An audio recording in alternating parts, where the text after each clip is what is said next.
Hey there, folks. Mr. Record here with another great video.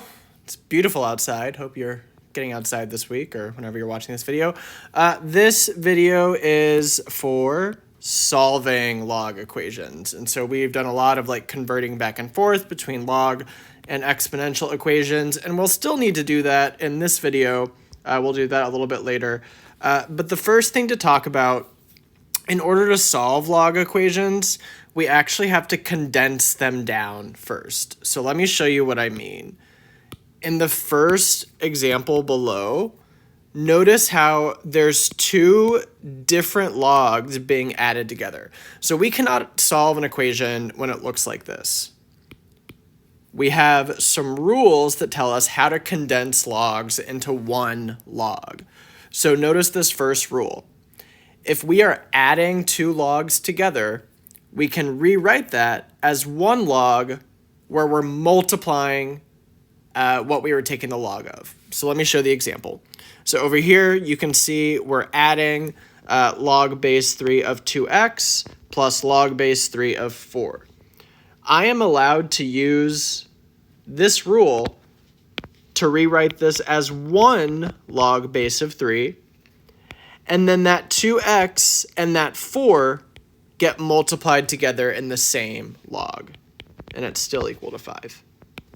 So now I've got both things I was taking the log of inside one log, and now I just need to go ahead and do that multiplication to simplify it.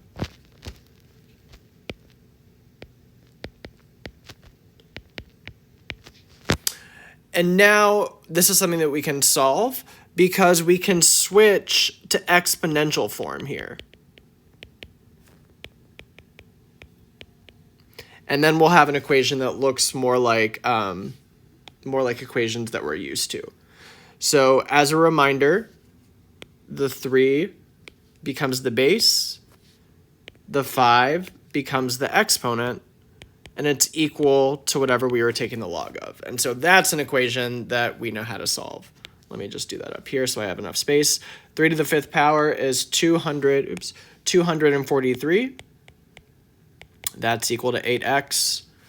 And then if we divide by 8 on both sides, you actually can't do that division. You get a decimal. So you can convert to a decimal. I would just leave it as a fraction, though.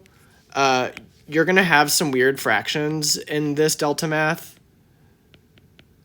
and they are okay. So don't freak out if you get some weird fractions as your answer. Just try it, and it might be right. Okay, so there's some other log rules. In this case, we're subtracting two different logs. So if we come up here, we have a rule for that. If we're subtracting two logs, we can condense it to one log where we're dividing the things we were taking the log of. So we're subtracting a log base 5 of 9x minus a log base 5 of 5. I can condense that into one log base 5, and then I'm going to divide 9x and 5. And it's all still equal to 0. So that 9x and the 5, I'm just dividing, and I do it from left to right. So because 9x was first, I'm putting that on top and then dividing by 5. I don't know why I erased those. I can keep those there. Okay, and now we are going to switch to exponential form now that we've got just the one log. So 5 is the base, 0 is the exponent, and it's equal to 9x over 5. Here's a nice opportunity to review some exponent rules. Anything to the 0 power is 1. So this just became a lot easier to solve. Multiply times 5 on both sides.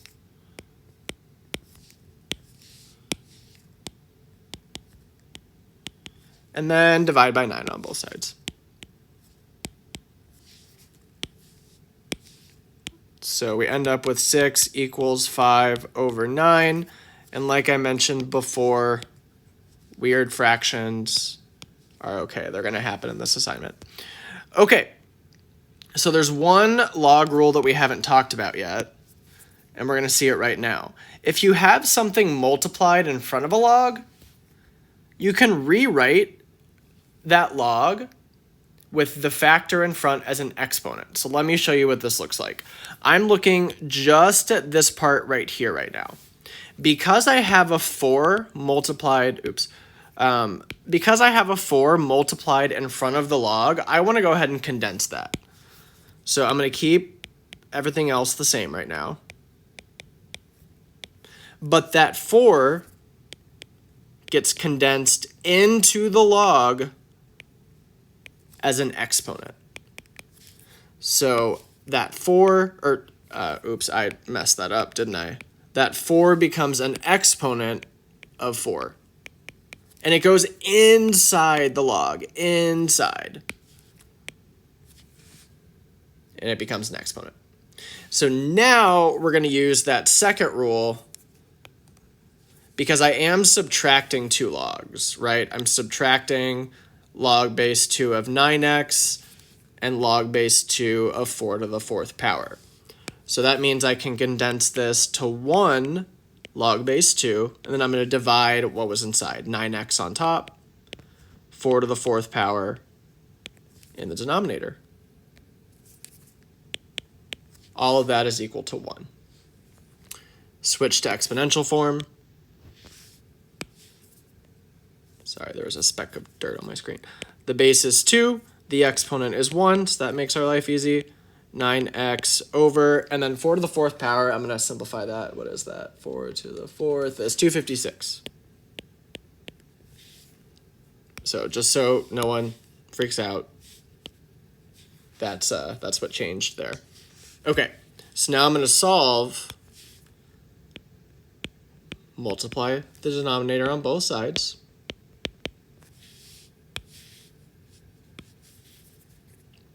What is that, 512? Yeah. And then divide.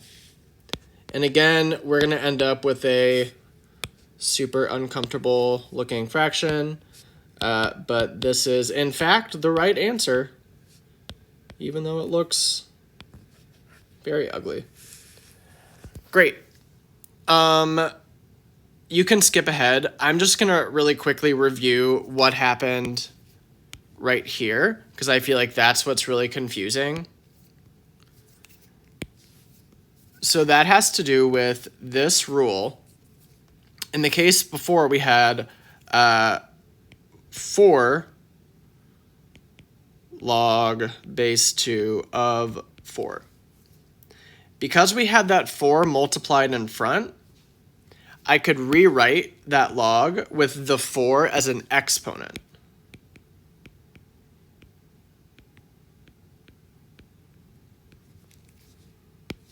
And that's what you actually have to do to get the log fully condensed. So I just wanted to go over that rule. Okay, rewind, rewatch if you want to see any of that again. I'm going to move on though. You will have some problems where you're going to solve natural log equations.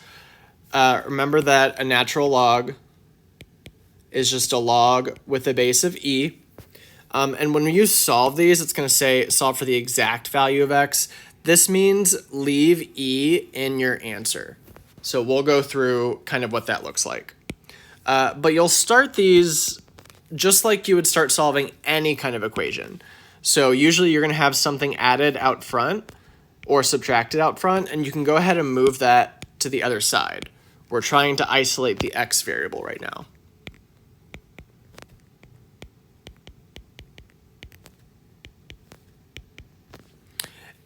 And so I can still keep doing my usual algebra moves. I have a 2 multiplied out front, so I'm going to go ahead and divide by 2.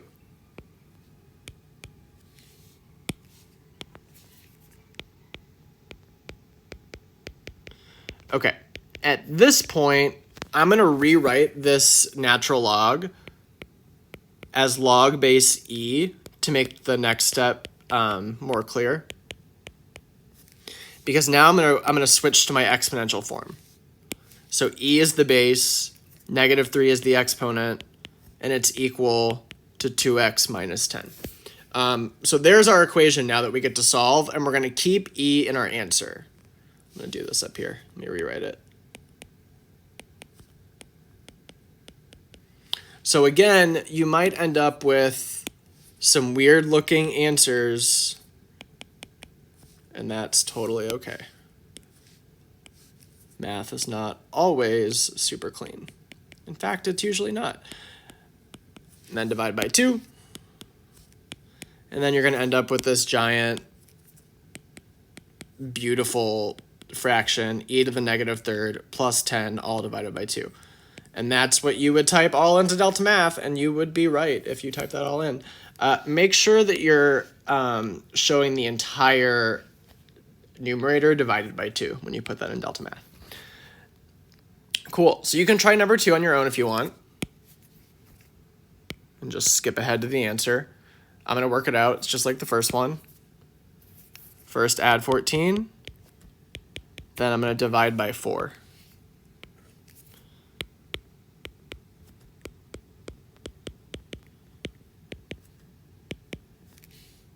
Next, get rid of that 4 by dividing by 4.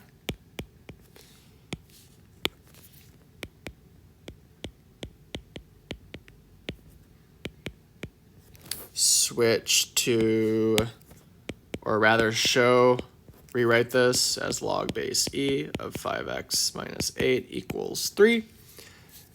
Now switch to exponential form. The base is e, the exponent is 3. It's equal to 5x minus 8, and now solve for x.